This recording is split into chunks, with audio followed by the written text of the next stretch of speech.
एक बार फिर से स्वागत है आप सभी का हमारे YouTube चैनल अल्फाबेट गणित पर। एक बार हम फिर से हाजिर हो गए हैं आपके सामने मॉडल पेपर नंबर 5 को लेकर, कक्षा 8 विषय गणित। तो बिना किसी समय को वेस्ट किए शुरू करते हैं। पहला प्रश्न, -11/15 इंटू -3/7 बराबर -3/7 इंटू -11/15 के अंतर्गत उपयोग किए गए गुणधर्म का नाम लिखिए।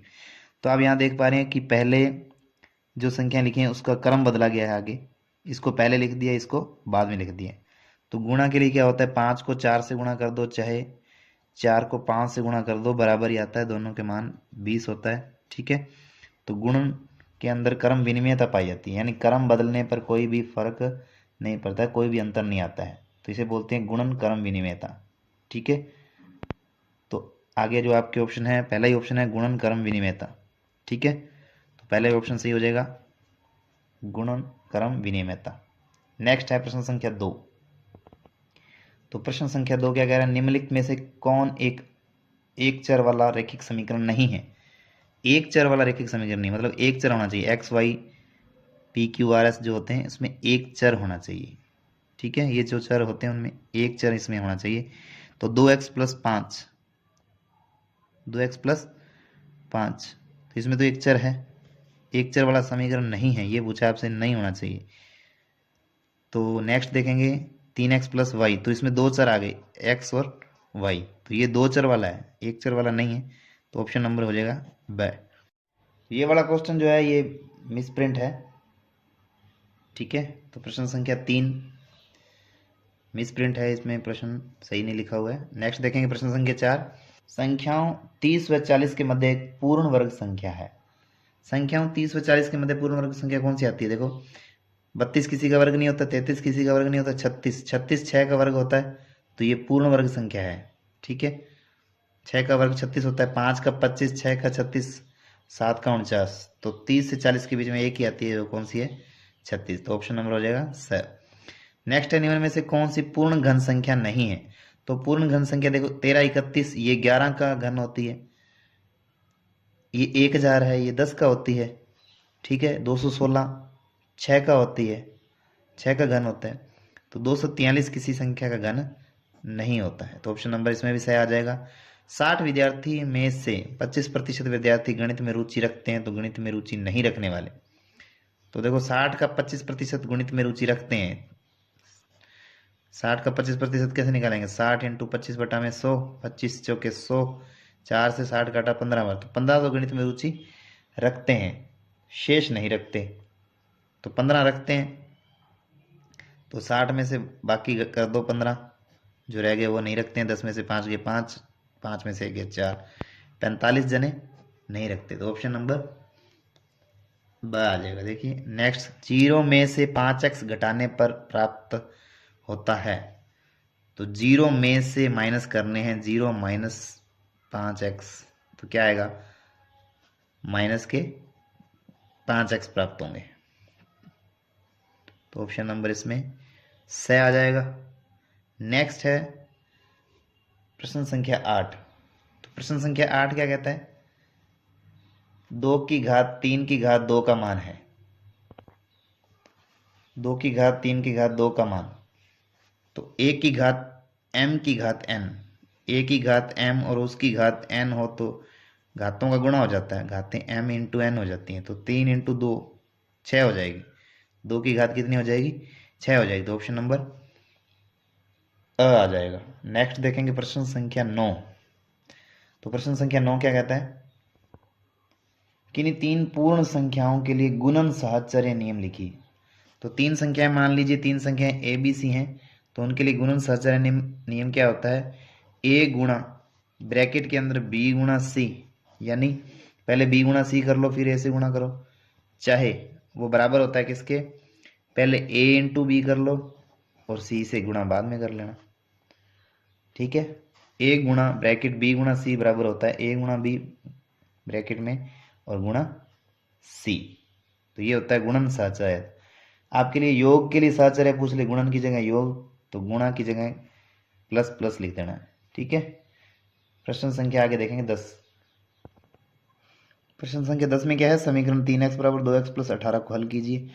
तो सिंपल समीकरण को हल करना है ये, तो पक्षांतरण कर देंगे x वाले एक तरफ पक्षांतरण करने पर। तो पक्षांतरण में क्या होता है कि x वाले एक तरफ ले आओ, 3x माइनस ये प्लस के 2x इधर आके माइनस के हो गए 2x, और संख्याओं को एक साइड रखें तो संख्या इधर क्या बची हुई है 18। ठीक है, तो 3x में से 2x गए तो x ही बचेगा, और x बराबर कितना आ जाएगा 18। हमें x का ही मान निकालना था, x बराबर आ गया 18। तो ये समीकरण का हल है। प्रश्न संख्या 11 क्या कह रहा है? तो नेक्स्ट प्रश्न देखेंगे, वह सबसे छोटी संख्या ज्ञात कीजिए जिससे निम्नलिखित संख्याओं को गुणा करने पर पूर्ण घन प्राप्त हो जाए। तो ये संख्याएं हैं, पूर्ण घन नहीं है, इनको पूर्ण घन बनाना है। तो इसके लिए आपको सबसे पहले अभाज्य गुणनखंड कर लेने हैं। तो 72 में 2 का भाग जाता है 36 बार, फिर 2 से जाएगा 18 बार, फिर 2 से जाएगा 9 बार, और फिर 3 से जाएगा 3 बार, और फिर 3 से जाएगा 1 बार। ठीक है, तो 72 के जो गुणनखंड आए हैं हमारे पास, अभाज्य गुणनखंड आए हैं, वो है 2 इंटू 2 इंटू 2 इंटू 3 इंटू 3। ठीक है, पूर्ण घन होने के लिए 3 3 के समूह में होने चाहिए। ठीक है, तो 2 3 के समूह में है, लेकिन 3 3 के समूह नहीं बन रहे हैं, इसलिए इसे किस संख्या से गुणा करना पड़ेगा। अतः 72 को पूर्ण घन बनाने के लिए 3 से गुणा करना होगा। 72 को पूर्ण घन बनाने के लिए 3 से गुणा करना होगा, 3 से गुणा करना होगा। ठीक है, नेक्स्ट देखेंगे 100 के अभाज्य गुणनखंड कर लेंगे सबसे पहले हम। तो 100 के किए, 2 से गया 50 बार, फिर 2 से गया 25, फिर 2 से नहीं जाएगा इसलिए 5 से जाएगा, 5 एकम 5 5 5 25, फिर 5 से जाएगा 5 एकम 5। ठीक है, तो 100 के अभाज्य गुणनखंड क्या आ गए हैं? 100 के आगे है अपने पास 2 इंटू 2 इंटू 5 इंटू 5। तो 3 3 के ग्रुप होने चाहिए, 3 3 के समूह में होना चाहिए, लेकिन 2 2 के समूह में, 5 भी 2 के समूह में चल रहा है। तो एक 2 की कमी चल रही है, एक 5 की कमी चल रही है। तो अतः किस संख्या से गुणा करना है? एक 2 चाहिए, गुणा में 5 चाहिए। ठीक है, 2 इंटू 5 यानी 10 से गुणा करना होगा। ठीक है, 10 से गुणा करना होगा। तो नेक्स्ट देखेंगे प्रश्न संख्या 12। प्रश्न संख्या 12 में क्या है? निम्नलिखित अनुपात को प्रतिशत में परिवर्तित कीजिए। तो इस अनुपात को प्रतिशत में बदलना है, तो इसको प्रतिशत में कैसे बदलेंगे? इसको लिख लेंगे पहले 2/3, अनुपात है तो इसको बटा में लिख सकते हैं, और प्रतिशत में बदलने के लिए गुणा कर देंगे 100% से। ठीक है, अब क्या करना है? इसको हल कर लेना है। 100 का 2 से गुणा किया तो आगे 200/3%, और 200/3 कितना होता है?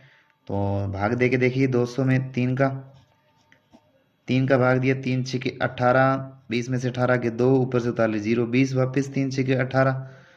ठीक है, 20 में से 18 के 2, ये है 66 सही 2/3।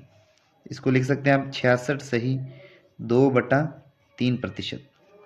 तो नेक्स्ट देखेंगे प्रश्न संख्या 13। इसमें सत्य और असत्य के बारे में बताना। तो पहला ही है इसके अंदर, 12 की घात 0 का मान 1 होता है, तो बिल्कुल सही कथन है। कोई भी संख्या है a, उसकी घात 0 हो तो उसका मान 1 होता है, चाहे वो संख्या कोई भी हो।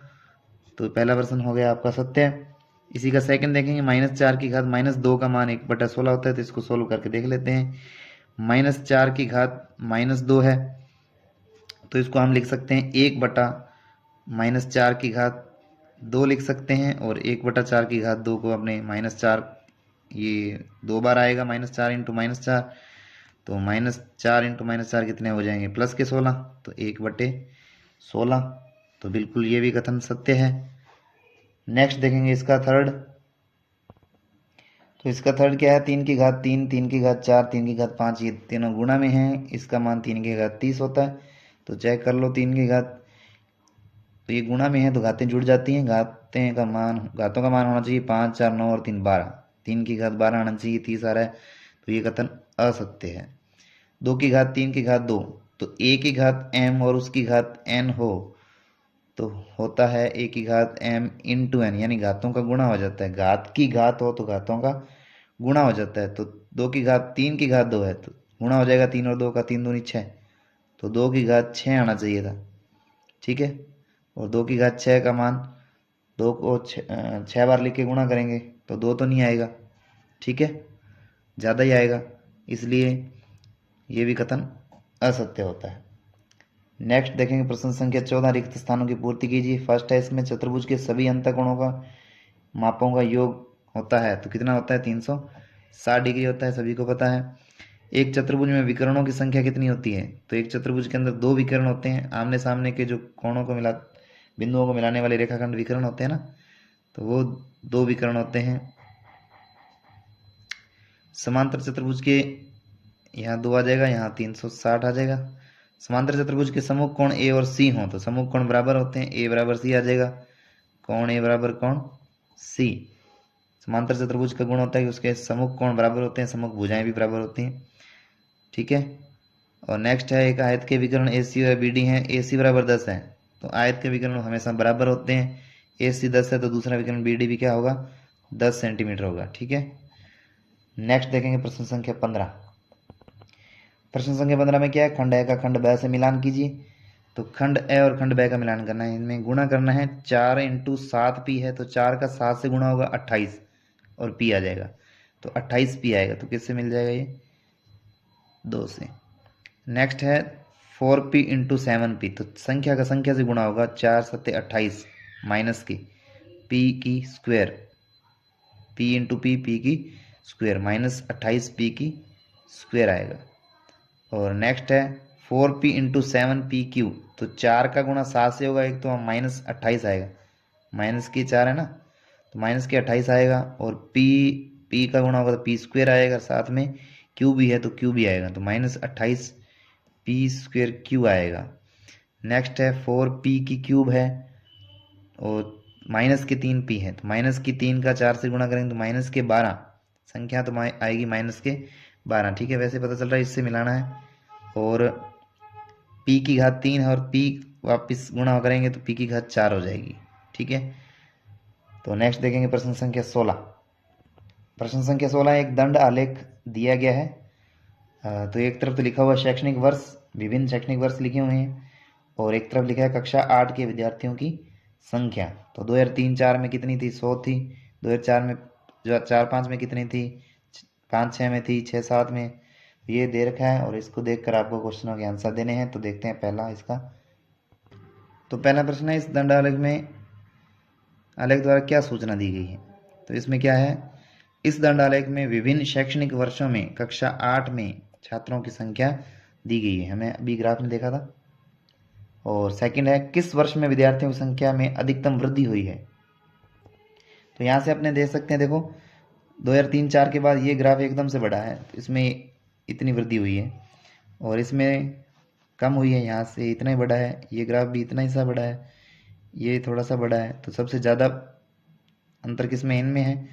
तो यहाँ से इधर जब आया 2003 से 4, 2003-4 के बाद 2004-5 में वृद्धि हुई है, तो 2004-5 में एकदम से वृद्धि हुई है, तो ये आ जाएगा आंसर 2004-5। तो अधिकतम वृद्धि किस में हुई थी? 2004-5 में, 2004-5 में। नेक्स्ट है, किस वर्ष में विद्यार्थियों की संख्या अधिकतम है? सबसे ज़्यादा किस वर्ष में है? तो ग्राफ में आप देख सकते हैं किस वर्ष में सबसे अधिक विद्यार्थी हैं। तो 2007-8 में सबसे अधिक विद्यार्थी हैं, तो इसका आंसर क्या आ जाएगा? 2007-8।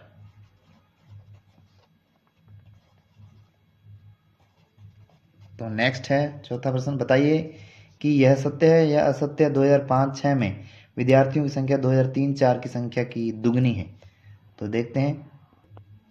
तो 2003-4 में देखो 100 थे, और 2005-6 में कितने हैं? 250 से 250 हैं, तो दुगने तो नहीं है। ठीक है, तो ये कथन असत्य है, तो इसका आंसर क्या आ जाएगा? असत्य। नेक्स्ट देखेंगे प्रश्न संख्या 17, अभाज्य गुणनखंड विधि से 1764 का वर्गमूल ज्ञात कीजिए। 1764 का वर्गमूल निकालना है। तो वर्गमूल कैसे निकालेंगे? अभाज्य गुणनखंड विधि से निकालना है। तो आइए लिख लेते हैं संख्या 1764। तो इकाई का अंक 4 है, इसलिए 2 का भाग जाएगा इसमें। जिन संख्याओं के इकाई अंक 0, 2, 4, 6, 8 होते हैं उसमें 2 का भाग जाता है, तो 2 का भाग देना है सबसे पहले। तो 16 में जाएगा 2 अट्ठे 17 में जाएगा 2 अट्ठे 16, एक बचेगा तो आगे फिर 16 बन जाएंगे, फिर 2 अट्ठे 16, फिर आगे है 4, 2 दूनी 4, नहीं तो 1764 के कर दीजिए आधे। फिर 2 से भाग देने का मतलब होता है आधे करने, ठीक है। तो 882 का आधा 441 होते हैं। और वैसे देखें तो 2 चौके 8, 2 चौके 8, 2 एकम 2। अब 2 से नहीं जाएगा, इकाई का अंक 1 आ गया है ना। तो 3 से चेक करना है। 3 से चेक करने के लिए हम क्या करते हैं, अंकों को जोड़ लेते हैं। 4, 4, 8 और 1, 9। अगर वो 3 के पहाड़े में आता है तो 9 3 के पहाड़े में आता है, 3 का गुणज है, इसलिए 3 का भाग जाएगा। 3 से देंगे भाग, 4 में एक बार जाएगा, 3 एकम 3, फिर एक यहाँ से बचेगा तो 14 बढ़ेंगे। तो 14 में 3 चौके 12, तो यहाँ 14 के नीचे 12 है तो 2 बचेंगे, 21 हो जाएंगे। 21 3 7 21, ठीक है। इसके बाद वापस 3 से जाएगा, 3 चौके 12, 2 बचेंगे, 27 हो जाएंगे। 3 में 27, अब 2 से नहीं जाएगा, 7 से जाएगा, 7 7 49, फिर 7 से जाएगा, 7 एकम 7। तो 1764 के अपने पास अभाज्य गुणनखंड आ गए हैं। 2 इंटू 2 इंटू 3 इंटू 3 और 7 है 2 बार। तो 1764 का जब अपने वर्गमूल निकालेंगे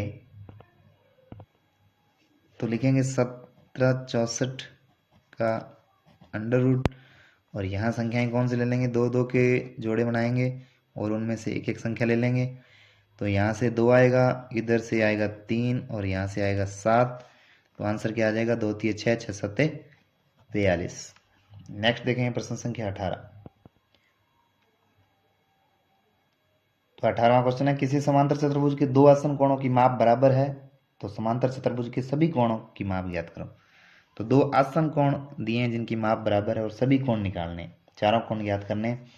तो मान लीजिए ABCD एक समांतर चतुर्भुज है, ऐसे बना लिया हमने, और जिसके कोण A और B आसन कोण, पास पास वाले कोणों को मान लिया हमने x डिग्री, ठीक है। आसन कोण कौन से होते हैं, पास वाले, चाहे ये और ये ले लो, चाहे ये और ये ले लो, चाहे ये और ये ले लो। तो हमने A और B को आसन कोण मान लिया है और उनको प्रत्येक की माप कितनी मान ली है, x डिग्री, दोनों बराबर दिए हैं प्रश्न में, ठीक है। और हम जानते हैं कि आसन कोणों का योग कितना होता है, हम जानते हैं कि आसन कोणों का योग, आसन कोणों का योग होता है, वो होता है बराबर में 180।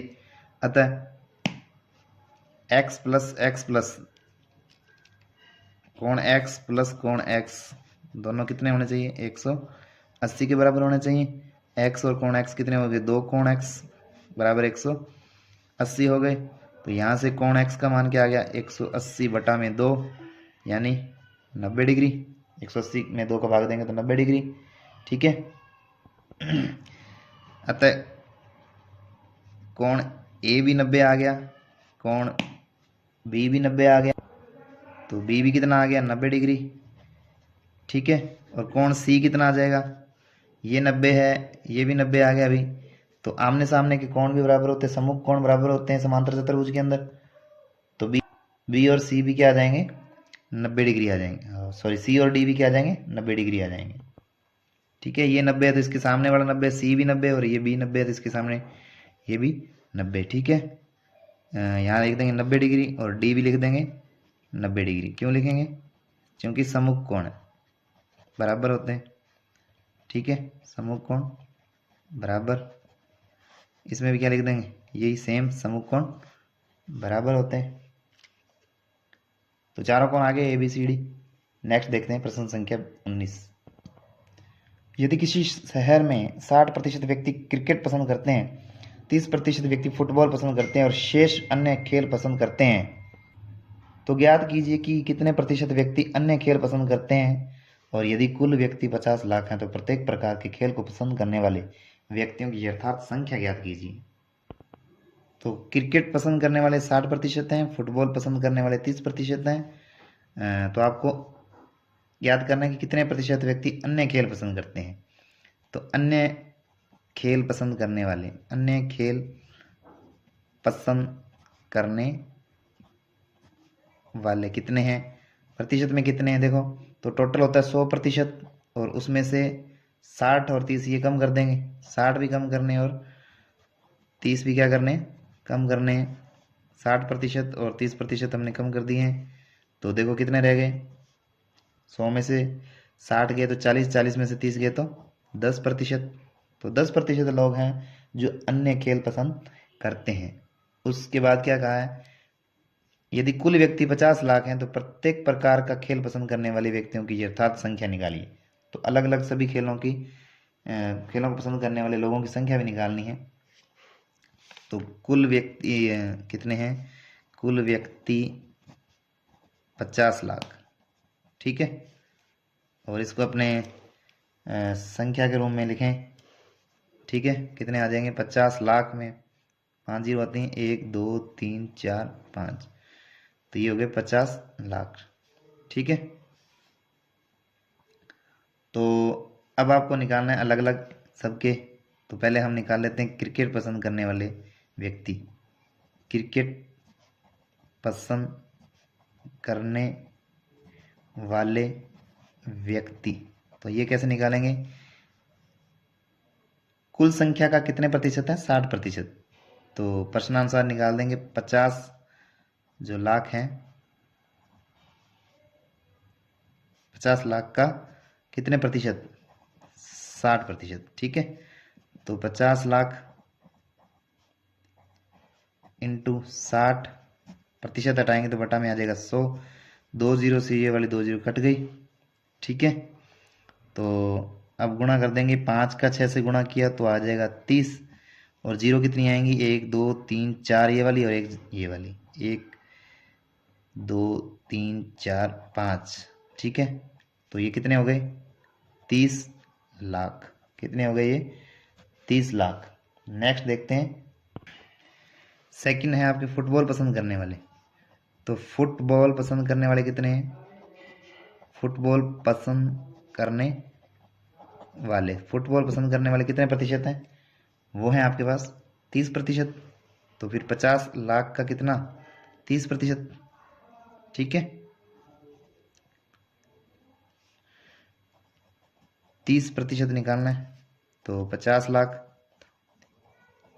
का मतलब गुणा 30%, हटाएंगे तो बढ़ना में 100, वही 2 जीरो से 2 जीरो काट दीजिए, 5 का 3 से गुणा किया तो आ गया 15, और जीरो कितनी आएंगी, 1 2 3 4 5 जीरो, 1 2 3 4 5 जीरो, 5 जीरो मतलब लाख, 15 लाख, 15 लाख। और नेक्स्ट है थर्ड,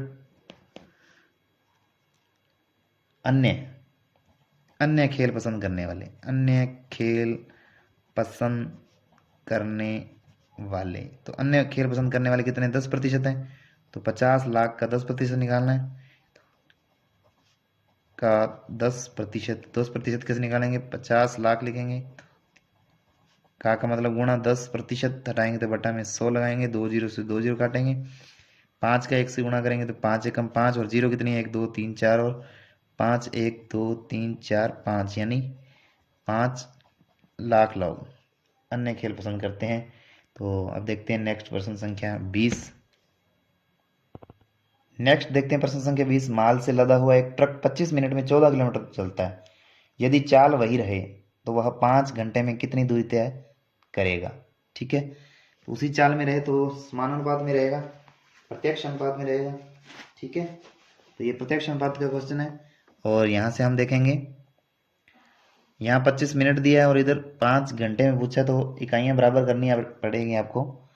तो चाहे 5 घंटों को मिनट में बदल लो, चाहे 25 मिनट को घंटे में बदल लो। तो चलिए लिख लेते हैं, 1 घंटा बराबर कितने होते हैं, 1 घंटा बराबर 60 मिनट, ठीक है। तो 5 घंटे में कितने हो जाएंगे, 60 इंटू 5 यानी 300 मिनट। तो लिखते हैं, इधर लिखेंगे दूरी और नीचे लिखेंगे समय, अपने ले रहे हैं मिनट में।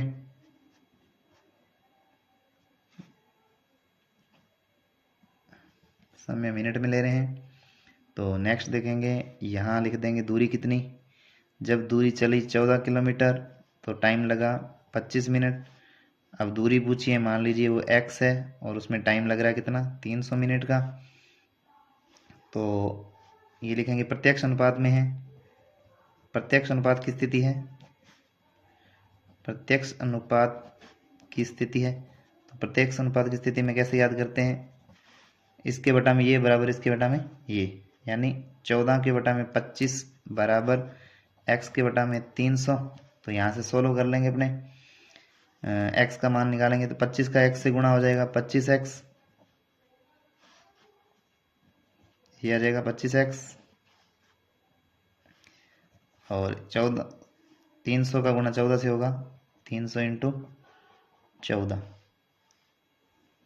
और यहाँ हमें x का मान निकालना, तो x का मान कैसे निकालेंगे, यहाँ से 25 जो गुणा में है वो चला जाएगा बटा में, 300 इंटू 14 बटा में आ जाएगा 25। और 25 से 5 के पहाड़े से काटेंगे, 5 पंजे 25, 5 छः 30 और ये हो गया 60। फिर 5 के पहाड़े से कट रहा है, 5 एकम 5, 12 पंजे 60। ठीक है, तो 12 और 14 बच रहे हैं। तो x बराबर क्या बच रहा है, 12 इंटू 14, और 12 इंटू जब 14 आप करेंगे तो आपके पास आएगा 168। 168, तो 168 किलोमीटर। कितनी दूरी चलेगा वो, 168 किलोमीटर दूर। ठीक है, नेक्स्ट देखते हैं प्रश्न संख्या 21। प्रश्न संख्या 21 क्या कह रहा है, समीकरण x माइनस 5 बटा 3 बराबर x माइनस 3 बटा 5 को हल कीजिए और अपने उत्तर की जांच भी कीजिए। तो यहाँ देखेंगे समीकरण है हमारे पास x माइनस 5 बटा में 3 बराबर x माइनस 3 बटा में 5। ठीक है, तो यहाँ देखिए इसको आप एलसीएम लेके 5 और 3 का एलसीएम लेके उसका गुणा करके भी कर सकते हैं। दूसरा तरीका क्या रहेगा कि वज्र गुणा कर दीजिए, इसका गुणा इससे हो जाएगा, इसका गुणा इससे हो जाएगा। ठीक है, तो वज्र गुणा कर देते हैं। वज्र गुणा करने पर, वज्र गुणा करने पर, वज्र गुणा मतलब तिरछा गुणा, इसका इससे गुणा, इसका इससे गुणा। जब दो ही पद हों और बीच में बराबर हो तब वज्र गुणा लगाते हैं। एक पद इधर है, एक पद इधर है बटा वाला, और बीच में बराबर का निशान है तो वज्र गुणा लगा सकते हैं। ठीक है, इसका गुणा इससे, यानी 5 का गुणा x माइनस 5 पूरे से होगा, उसको मैंने ब्रैकेट में लिख दिया है। और 3 का गुणा भी पूरे से होगा, बराबर 3 इंटू एक्स माइनस 3। तो अब इसको सोल्व करेंगे, अंदर गुणा कर देंगे 5 का, 5 का अंदर गुणा कर दिया तो 5x माइनस 5 से भी होगा, 5 5 है 25 बराबर, फिर 3 का गुणा x से किया तो 3x और माइनस 3 तिये 9। अब क्या करेंगे, हम पक्षांतरण कर लेंगे। क्या करने पर, पक्षांतरण करने पर, पक्षांतरण करने से क्या होगा, x वाले आपको एक तरफ ले आने हैं 5x, इधर से x उठाया 3x प्लस के हैं, इधर आ जाएंगे, इधर आके हो जाएंगे माइनस के। और यहाँ से संख्या माइनस की है, उधर जाके हो जाएगी प्लस की। तो वहाँ पहले से क्या पड़ा है, माइनस के 9 उसको लिख देंगे, और इधर से लेके आएंगे माइनस के 25 को, तो इधर आके हो जाएंगे प्लस के 25। 5 में से 3x गए तो बच जाएंगे 2x, और 25 प्लस के 9 माइनस के, तो 25 में से 9 गए 16 प्लस के बचेंगे। तो यहाँ से x का मान क्या आ जाएगा, ये 2 गुणा में है तो ये आ जाएगा बटा में, 2 8 16, तो x का मान हमारे पास आ जाएगा 8। ठीक है, अब हम कर लेंगे उत्तर की जांच। उत्तर की जांच कि हमारा जो उत्तर निकाला है वो सही है या नहीं। इसके लिए हम दोनों पक्षों में x का मान रख के देखेंगे, बराबर आ रहा है तो उत्तर सही है। तो LHS साइड ले लेते हैं। LHS में LHS साइड क्या थी, उसमें अपने x बराबर क्या रखना है, 5 और 8 रखना है। x का मान 8 आया, तो LHS साइड x माइनस 5 बटा में 3 है, तो x की जगह रख देंगे 8, 8 में से 5 गए और बटा में लिखेंगे 3, 8 में से 5 जाएंगे तो बच जाएंगे कितने, 3, और बटा में 3, 3 से 3 कट गया, बच गया 1। इसी प्रकार से हम RHS साइड ले लेंगे। RHS में देखेंगे, RHS साइड क्या है, x माइनस 3 बटा में 5। ठीक है, x का मान रखेंगे, x का मान कितना है 8, 8 में से 3 घटाने हैं और बटा में लिखा है 5। तो कितना आ रहा है, 8 में से 3 जा रहे हैं तो 8 में से 3 गए, बच गए 5, और बटा में कितना है 5, 5 से 5 कटेगा एक बार, तो उत्तर आ गया 1। तो LHS और RHS साइड दोनों बराबर आ रही हैं, अतः हमारा उत्तर सही है। हमारा उत्तर सही है। नेक्स्ट देखेंगे प्रश्न संख्या 22। प्रश्न संख्या 22 में क्या है, दिए गए पाई चार्ट में 500 वाहन चालकों की विभिन्न गलतियों से होने वाली दुर्घटनाओं को दर्शाया गया है। पाई चार्ट के आधार पर निम्नलिखित प्रश्नों के उत्तर दीजिए। पहला है, सबसे अधिक दुर्घटनाएं किस गलती से और कितनी हुई हैं। ठीक है। और दूसरा, अचानक ब्रेक लगाने और सड़क की खराब स्थिति के कारण कुल कितनी दुर्घटनाएं हुई हैं। तो यहाँ देखते हैं, एक पाई चार्ट दे रखा है आपको, टोटल दुर्घटनाएं कितनी हुई हैं, 500 हुई हैं, और अलग अलग प्रतिशत में दे रखी हैं कितनी कितनी हुई हैं। तो यहाँ से पहला प्रश्न आपसे पूछा, सबसे अधिक दुर्घटनाएं किस गलती से हुई हैं और कितनी हुई हैं। तो यहाँ से आप देख सकते हैं, सबसे अधिक दुर्घटनाएं यानी 30% वाहन चालक की गलती से हुई हैं, 30% हुई हैं और वाहन चालक की गलती से हुई हैं। तो लिख देंगे सबसे अधिक दुर्घटनाएं, सबसे पहले का उत्तर है ये, सबसे अधिक दुर्घटनाएं वाहन चालक की गलती से हुई हैं। सबसे अधिक दुर्घटनाएं वाहन चालक की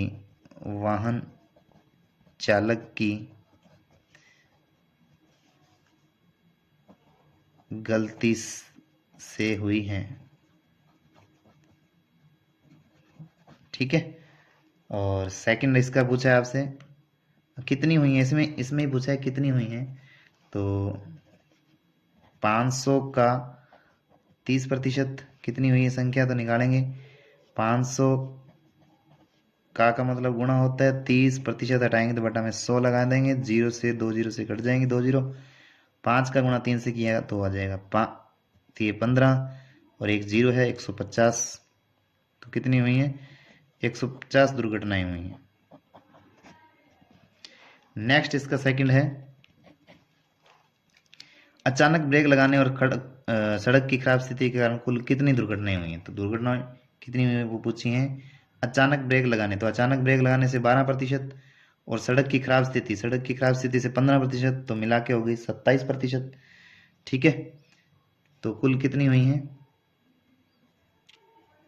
कुल हुई हैं आपके पास 15 + 12 बराबर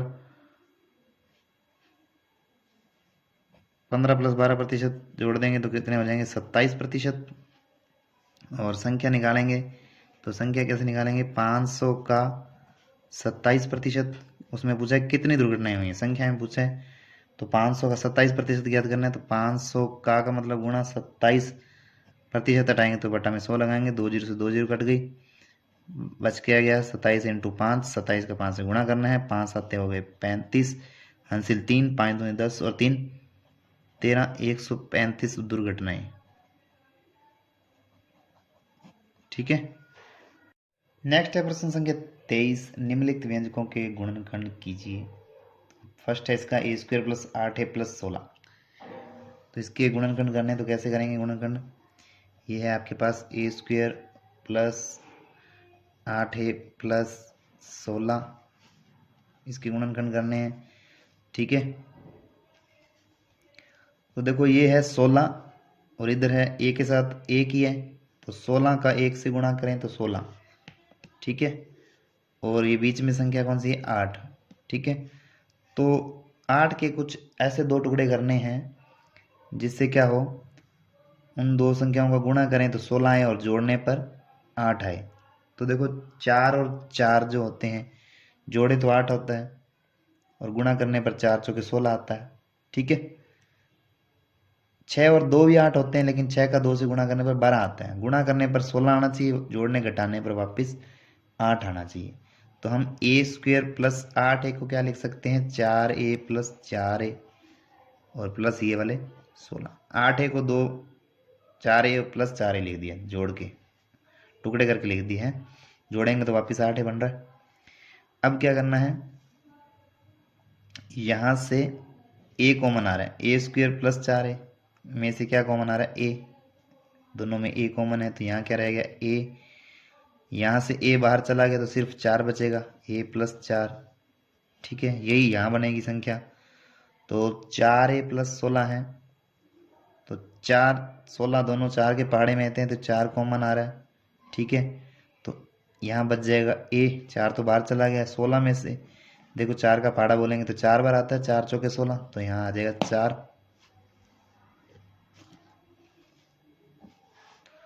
तो अब a प्लस 4 इसमें भी, a प्लस 4 इसमें भी, a प्लस 4 वापस कॉमन आ जाएगा, a प्लस 4 कॉमन ले लिया तो यहाँ बच गया a और साथ में बच गया 4। तो ये हो गया गुणनखंड a प्लस 4 a प्लस 4। और हम इसको क्या लिख सकते हैं, a प्लस 4 दो बार आ गया, a प्लस 4 की पावर 2 स्क्वायर कर सकते हैं क्योंकि ये दो बार आया सेम।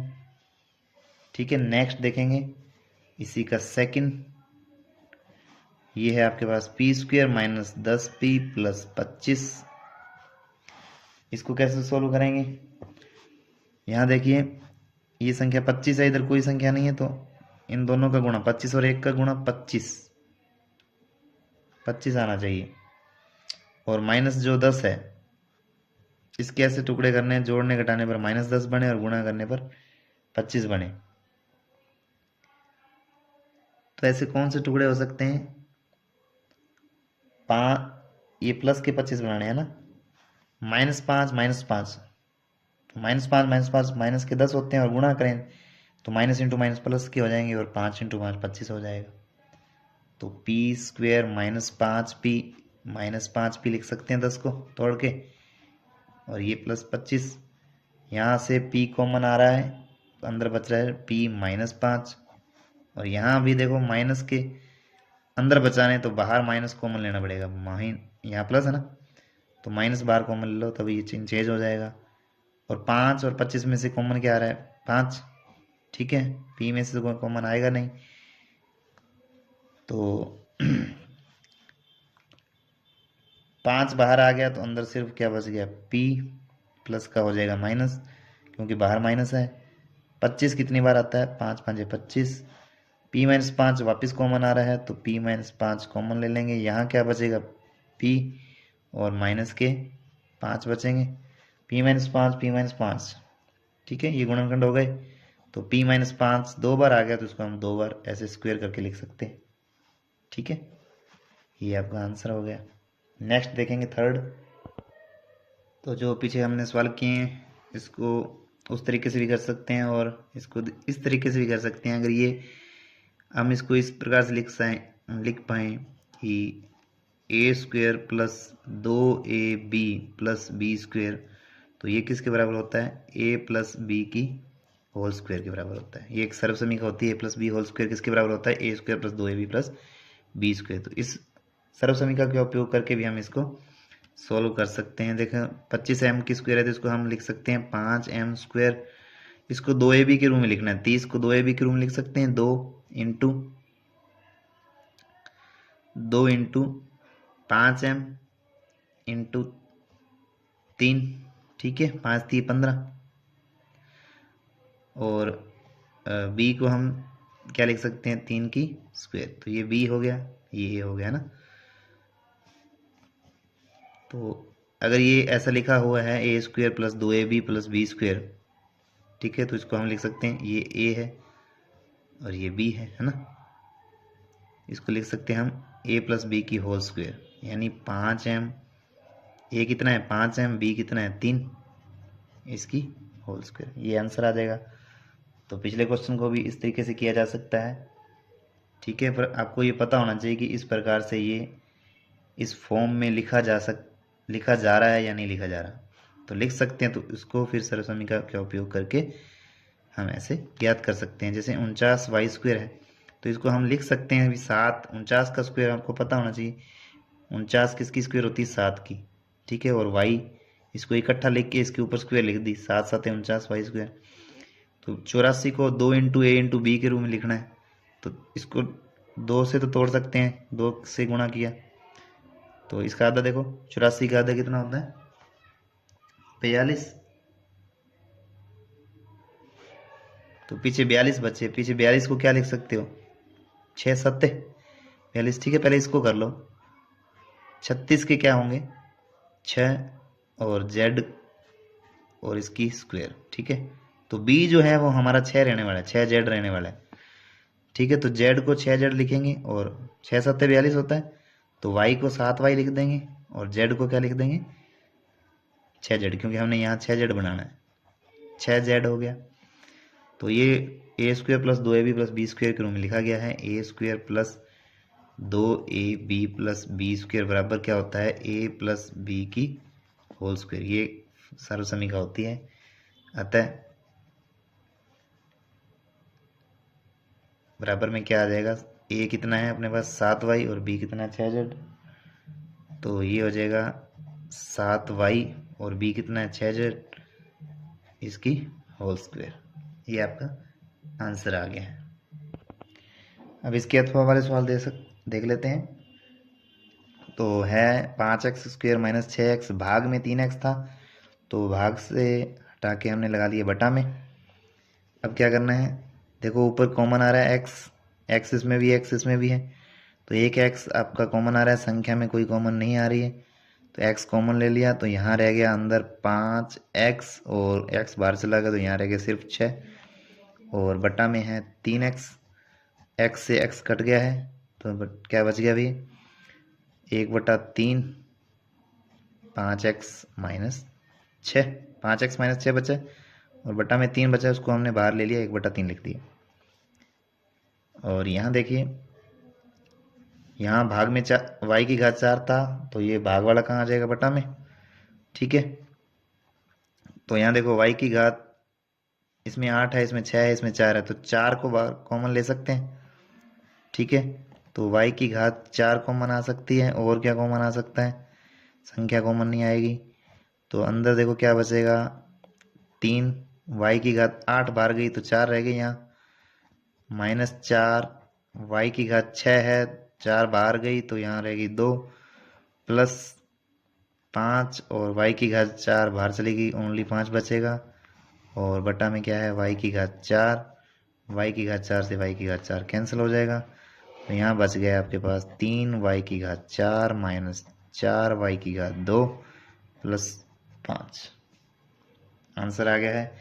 नेक्स्ट देखेंगे, थर्ड में देखिए, ये भाग में लिखी हुई थी, इसको हमने बटा में लिख लिया संख्या को, तो यहाँ से देखो x² y² z², इसमें x² y³ है, z² है, तो सभी में देखो स्क्वायर कॉमन आ सकता है, x² कॉमन आ सकता है, y² कॉमन आ सकता है, z² कॉमन लिया जा सकता है, तो हम ले लेते हैं 8, ये लिख दिया, x² कॉमन ले लिया, y² कॉमन ले लिया और z² कॉमन ले लिया, तो अंदर क्या बचेंगे, तो यहाँ अंदर जो संख्या बचने वाली है वो सिर्फ बचेगी, यहाँ x की क्यूब है, x की क्यूब है, तो यहाँ एक x बचेगा, y² बाहर है, z² बाहर है, प्लस यहाँ देखिए x² बाहर है, y की क्यूब है, स्क्वायर बाहर है, तो y बच जाएगा एक, और z² पूरा बाहर है, प्लस यहाँ से x² गया बाहर, y² गया बाहर, और z³ है, तो z² बाहर है, उसमें से एक z यहाँ बच जाएगा, और बटा में क्या लिखा हुआ है 4x² y² z², तो x² y² z² से x² y² z² कट गया, 4 से कट गया 8 दो बार, तो उत्तर क्या आ गया 2 बाहर, और x + y + z, ये आ गया आंसर। नेक्स्ट देखेंगे, फोर्थ, x² 2x² और 3x है, x³ है यहाँ, x³ 2x² + 3x है ना, और जो भाग में था उसको हमने बटा में लिख लिया। देखो कॉमन क्या आ रहा है वो कॉमन ले लेते हैं, सभी में x है तो x कॉमन आ जाएगा, यहाँ बचेगा x², यहाँ बचेगा 2x और यहाँ बचेगा 3, और बटा में है अपने पास 2x, x से x कट गया है, तो उत्तर क्या आ गया है x² + 2x + 3 बटा में 2। ठीक है, आप लिखना चाहो तो इसको 2 को बाहर आगे लिख सकते हैं, 1/2, x² + 2x + 3, ये आ गया आंसर। ठीक है, नेक्स्ट देखते हैं प्रश्न संख्या 24। नेक्स्ट 24 नंबर देखेंगे, फर्स्ट है इसका 7 सेंटीमीटर त्रिज्या तथा कुल पृष्ठीय क्षेत्रफल 968 सेंटीमीटर स्क्वायर वाले बेलन की ऊंचाई ज्ञात कीजिए। और इसका सेकंड है, एक समचतुर्भुज का क्षेत्रफल 240 सेंटीमीटर स्क्वायर है और विकर्णों में से एक विकर्ण की लंबाई 16 सेंटीमीटर है, और दूसरा विकर्ण ज्ञात कीजिए। तो करते हैं शुरू, पहला प्रश्न देखते हैं, चलिए हल कर लेते हैं। 24वें का फर्स्ट, 7 सेंटीमीटर त्रिज्या है और कुल पृष्ठीय क्षेत्रफल 968 सेंटीमीटर दे रखा है, तो यहाँ से त्रिज्या दे रखी है आपको 7 सेंटीमीटर, और कुल पृष्ठीय क्षेत्रफल यानी संपूर्ण पृष्ठीय क्षेत्रफल दे रखा है बेलन का संपूर्ण पृष्ठीय या कुल पृष्ठीय क्षेत्रफल दे रखा है 968 सेंटीमीटर स्क्वायर। ठीक है, तो बेलन की ऊंचाई आपको ज्ञात करनी है, एच आपको ज्ञात करनी है। तो जो दे रखा है उसका सूत्र लगाएंगे, बेलन का संपूर्ण पृष्ठीय क्षेत्रफल। सूत्र किसका लिखेंगे? बेलन का संपूर्ण पृष्ठीय या कुल पृष्ठीय क्षेत्रफल, संपूर्ण पृष्ठीय क्षेत्रफल बराबर होता है 2πr h प्लस आर। तो यहाँ वैल्यू रख देंगे। बेलन का संपूर्ण पृष्ठीय क्षेत्रफल कितना दे रखा है? 968। तो यहाँ हमने लिख दिया 968 बराबर 2πr, 2 का 2 का मान 22/7 होता है। r का मान दे रखा है 7, h का मान निकालना है, r का मान है 7, 7 से 7 कट गया है, तो ये हो गया 968 बराबर 22 का 2 से गुणा हो जाएगा 44 h प्लस 7, 44 h प्लस 7। तो यहाँ से देखेंगे 44 इसके साथ गुणा में है, तो ये 44 इधर जाके बटा में हो जाएगा, 968 के बटा में आ गए 44 और यहाँ बच गया h प्लस 7। 968 में 44 का देना है भाग, 968 में 44 का लगाएंगे भाग, तो ये आएगा 44 दूना 88 और यहाँ बचे 8, फिर ऊपर से उतारे 8, फिर 44 दूना 88 दो बार, तो 22 बार कटेगा। ठीक है, तो यहाँ से आपके पास आ जाएगा h प्लस 7, इसको इस तरफ लिख रहा हूँ, इस 22 को मैं इस तरफ लिख रहा हूँ, और यहाँ से h का मान क्या आ जाएगा 22, और ये प्लस के साथ है, उधर जाके पक्षांतरण हो जाएंगे, तो h का मान आ जाएगा 15 सेंटीमीटर। तो ऊंचाई कितनी आ गई? 15 सेंटीमीटर। इसी का सेकंड देख लेते हैं। एक समचतुर्भुज का क्षेत्रफल 240 वर्ग सेमी है और विकर्णों में एक विकर्ण दे रखा है 16 सेंटीमीटर और दूसरा विकर्ण ज्ञात करना है। तो यहाँ से समचतुर्भुज का क्षेत्रफल दे रखा है आपको, समचतुर्भुज का क्षेत्रफल कितना दे रखा है? 240 सेंटीमीटर स्क्वायर, और विकर्णों में से एक की लंबाई 16 सेंटीमीटर है। तो पहला विकर्ण दे रखा है, मान लो उसको D1 लिख देते हैं।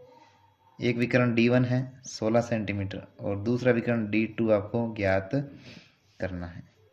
तो समचतुर्भुज का क्षेत्रफल सूत्र लगाएंगे, समचतुर्भुज का क्षेत्रफल क्या होता है भाई?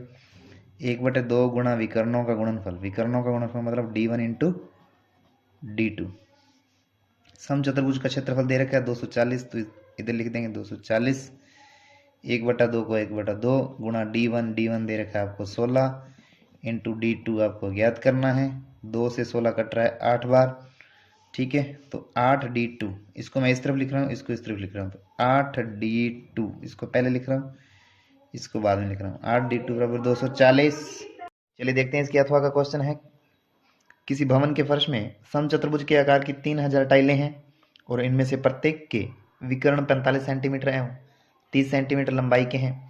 4 रुपये प्रति वर्ग मीटर की दर से इस फर्श को पॉलिश करने का व्यय ज्ञात कीजिए। तो इसमें सबसे पहले आपको फर्श का क्षेत्रफल निकालना है। तो फर्श का क्षेत्रफल हम कैसे निकालेंगे? तो 3000 टाइलें हैं और किस प्रकार के हैं? समचतुर्भुज आकार के। हम एक टाइल का निकाल लेंगे और फिर 3000 से गुणा कर देंगे तो 3000 टाइल का आ जाएगा। ठीक है, तो शुरू करते हैं अपने। तो इसका फर्स्ट देखते हैं अपने। तो यहाँ आपको 3000 टाइलें दे रखी हैं समचतुर्भुज के आकार की। तो एक टाइल का क्षेत्रफल पहले निकाल लेते हैं। एक टाइल का क्षेत्रफल, तो एक टाइल का क्षेत्रफल क्या आएगा? समचतुर्भुज के विकर्ण दिए हुए हैं, तो विकर्ण देखिए, सबसे पहले विकर्ण लिख लेते हैं। D1 बराबर कितना दे रखा है आपको? पहला विकर्ण 45 सेंटीमीटर है और दूसरा D2 30 सेंटीमीटर का है। तो एक टाइल का क्षेत्रफल क्या आएगा? समचतुर्भुज के आकार की है, समचतुर्भुज का क्षेत्रफल, समचतुर्भुज का क्षेत्रफल।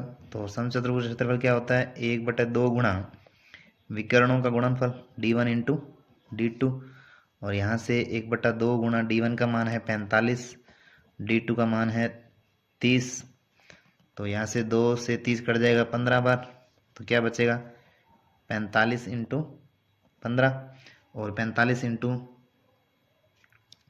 15 कर लेते हैं अपने, कितना आएगा 45 का 15 से गुणा करना है, 5 5 25, 5 चौके 20 और 2 22, और फिर आ जाएगा 45, 5 5 2 7, 4 और 2 6, तो 675 आ रहा है। तो ये आ जाएगा 675 सेंटीमीटर स्क्वायर, ठीक है। और ये एक टाइल का है, 3000 टाइल्स का क्या क्षेत्रफल आ जाएगा, 3000 टाइल्स का क्षेत्रफल, 3000 टाइलों का क्षेत्रफल, तो ये आ जाएगा 3000 इंटू एक टाइल का क्षेत्रफल 675, तो 3 से गुणा कर देंगे, देखो 3 5 15, 3 7 21 और 1 हासिल 22, 3 6 18 और 2 20, और 3 जीरो आएंगे, 1 2 3, 1 2 3, ठीक है, सेंटीमीटर स्क्वायर। लेकिन जब आप प्रश्न में देखेंगे तो प्रश्न में आपको जो इसका व्यय दिया हुआ है 4 रुपये प्रति वर्ग मीटर की दर से दिए है, तो यानी क्षेत्रफल वर्ग मीटर में होना चाहिए। तो पहले इसको अपने वर्ग मीटर में चेंज करेंगे, ये वर्ग सेंटीमीटर में निकाला है हमने, तो वर्ग सेंटीमीटर को आपको पता है 1 मीटर में 100 सेंटीमीटर होते हैं, आपको सेंटीमीटर को मीटर में बदलना है तो 100 से भाग देना होता है। तो यहाँ सेंटीमीटर स्क्वायर है तो 100 इंटू 100 से भाग देना पड़ेगा, यानी 2 बार 100 से भाग देना होगा। देखते हैं, ठीक है, अपने बदल देंगे इसको मीटर में, तो ये लिख देंगे 20 25 000 और भाग दे देंगे अपने 100 इंटू 100 से, ठीक है। तो 2 जीरो से 2 जीरो कट गई, 1 जीरो से 1 जीरो कट गई, तो ये आ जाएगा 2025 बटा में 10, एक छोड़ के लग जाएगा पॉइंट क्योंकि बटा में 10 है, तो ये आ जाएगा 202.5 मीटर स्क्वायर। तो ये क्षेत्रफल आ गया। अभी आपको एक वर्ग मीटर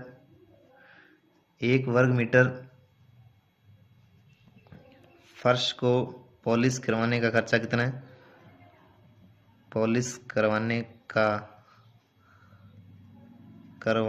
का व्यय ये है 4 रुपये। तो आपको कितना पॉलिश करवाना है 202.5, ठीक है, ये सेम लिख देंगे।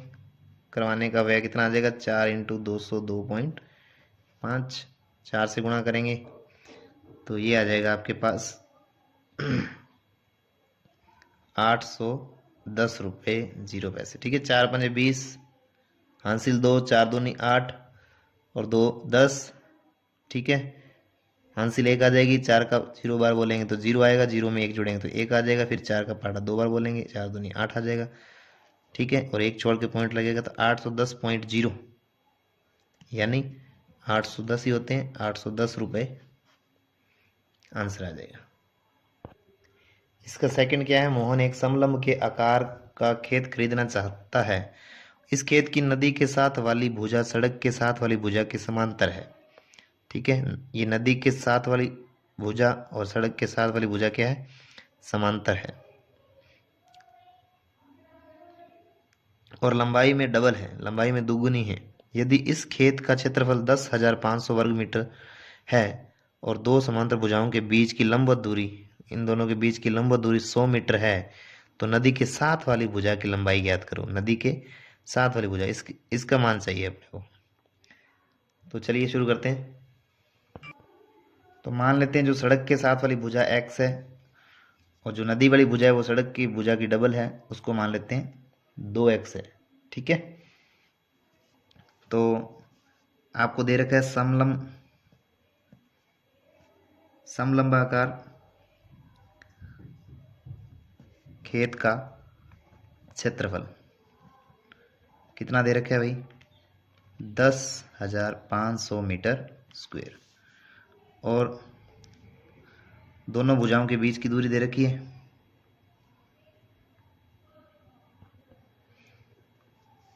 दोनों भुजाओं के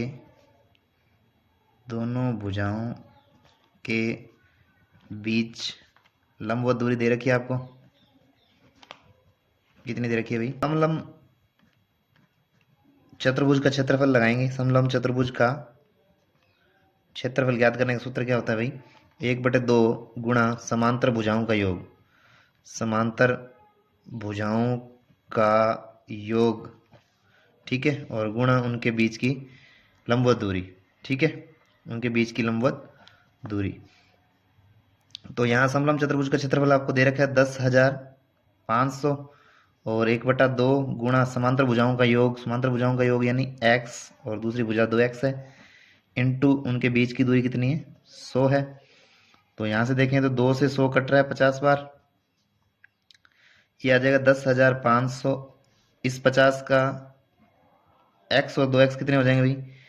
x और 2x मिलकर हो गए 3x और इंटू में है 50। 10,500 बराबर 50 का 3 से गुणा करेंगे तो 150, 5 3 15 1 0 और x है ना। तो x का मान निकालेंगे तो ये क्या आएगा? 10,500 के बटा में चला जाएगा। 150 कहाँ चलेगा? गुणा में है तो कहाँ चला जाएगा? बटा में चला जाएगा। अब यहाँ से हल करेंगे, 1 0 से 1 0 कट गया है, ठीक है, और तो 15 7 105 होता है, ये हो जाएगा 0 साथ में आ जाएगी, पूरा कट जाएगा 70 बार, तो x बराबर आ जाएगा 70, ठीक है। आपसे ये भुजा नहीं पूछी है, ये तो है सड़क के साथ वाली भुजा, आपसे पूछी है नदी के साथ वाली भुजा। तो नदी के साथ वाली भुजा कितनी है भाई? नदी के साथ वाली भुजा, नदी के साथ वाली भुजा वो कितनी मानी थी हमने? 2x। नदी के साथ वाली भुजा मानी थी 2x, तो यहाँ से 2 इंटू एक्स का मान रख देंगे 70। 2 इंटू 70 जाएंगे 7 दूनी 14, 1 0 140, ठीक है, मीटर है तो मीटर में लिखेंगे 140 मीटर। अंतिम प्रश्न, प्रश्न संख्या 25। निम्न आलेख किसी अस्पताल में एक रोगी के प्रति घंटे लिया गया तापमान को दर्शाता है। तो आपको इसके आधार पर कुछ प्रश्नों के उत्तर देने हैं। तो ये ग्राफ है। नेक्स्ट देखते हैं इसके प्रश्न। इसका ए नंबर प्रश्न है, रोगी का तापमान 1 बजे दोपहर में क्या था? तो दोपहर 1 बजे देखना है। दोपहर 1 बजे यहाँ इसके ऊपर देखें तो ग्राफ के यहाँ बिंदु है और ये बिंदु कहाँ है? 36 और 37 के बिल्कुल बीच में। तो 36 और 37 के बिल्कुल बीच में क्या आ जाएगा? 36.5, 36.5। तो इसका आंसर आ जाएगा 36.5 डिग्री सेल्सियस। नेक्स्ट है बी, रोगी का तापमान 38.5 डिग्री सेल्सियस कब था? तो 38.5 बताना, तो 38.5 कहाँ आएगा? 38 और 39 के बिल्कुल बीच में आएगा, यहाँ आएगा 38.5।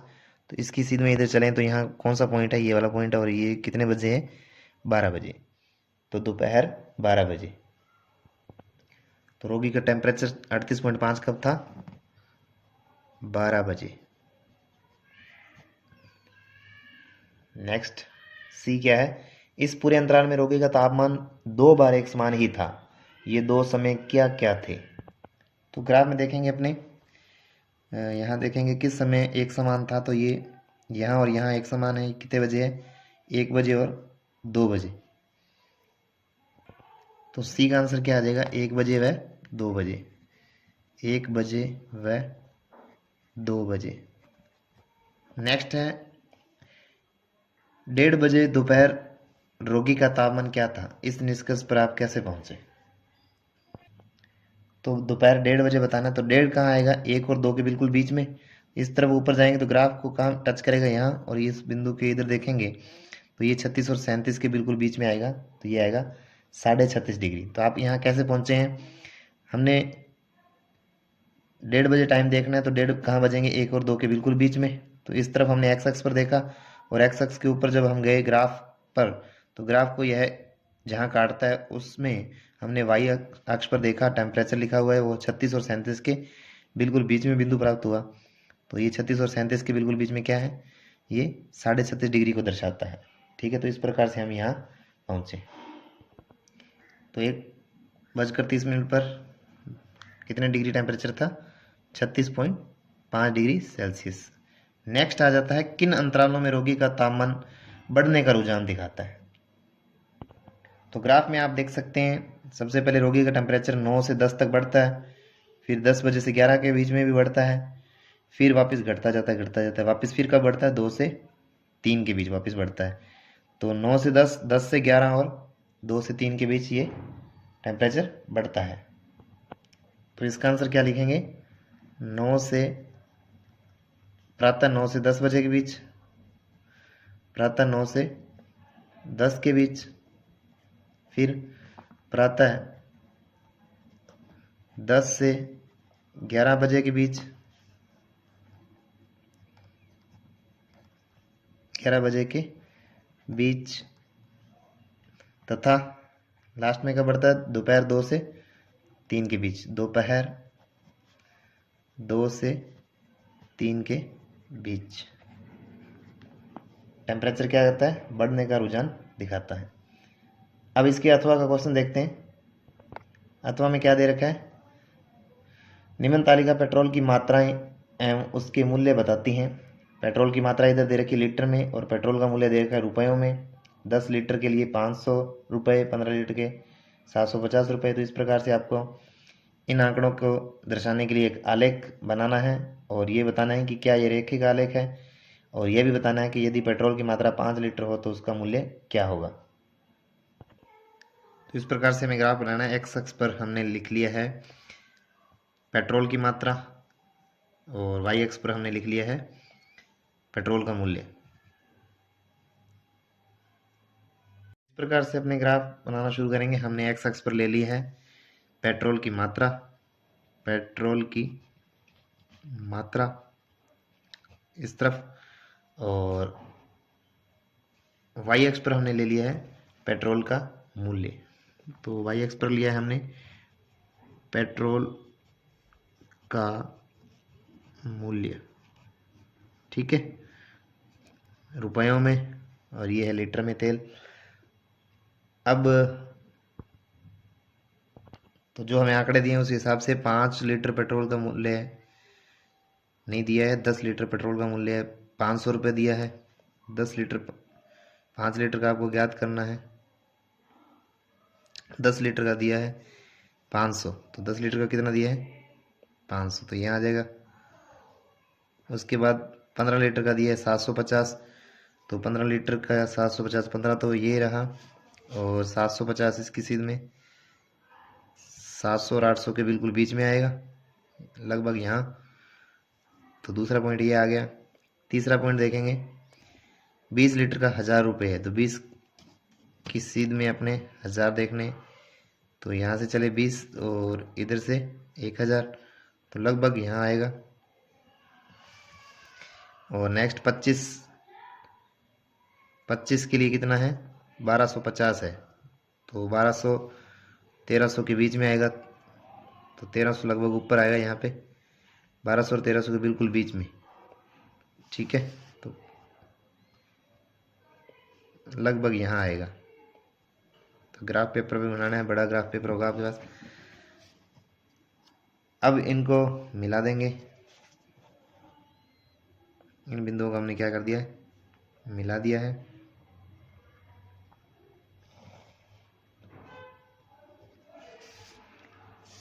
अभी जो आपसे प्रश्न पूछा है उसका आपको बताना है। इसमें पहले बताना है कि क्या यह रेखिक आलेख है, तो आपको देखने से पता चल रहा है कि यह रेखिक आलेख है, क्योंकि ग्राफ हमें सरल रेखा प्राप्त हुआ है, तो इसे हम कह सकते हैं कि ये रेखिक आलेख है। तो पहले का उत्तर लिख देंगे, हाँ यह रेखिक आलेख है। और नेक्स्ट इसका सेकंड, यदि पेट्रोल की मात्रा 5 लीटर हो तो उसका मूल्य ज्ञात कीजिए। पेट्रोल की मात्रा 5 लीटर, तो पेट्रोल की मात्रा 5 लीटर यहाँ है, ठीक है, और इस ग्राफ को हम आगे बढ़ाएं ऐसे, तो 5 की सीध में ये कहाँ मिलेगा जाके,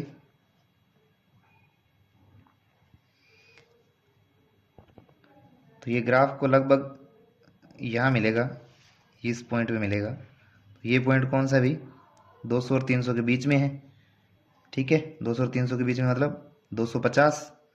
तो ग्राफ से बता सकते हैं कि 5 लीटर पेट्रोल का मूल्य कितना होगा? 250 रुपये होगा। इसी के साथ मॉडल पेपर नंबर 5 होता है कंप्लीट।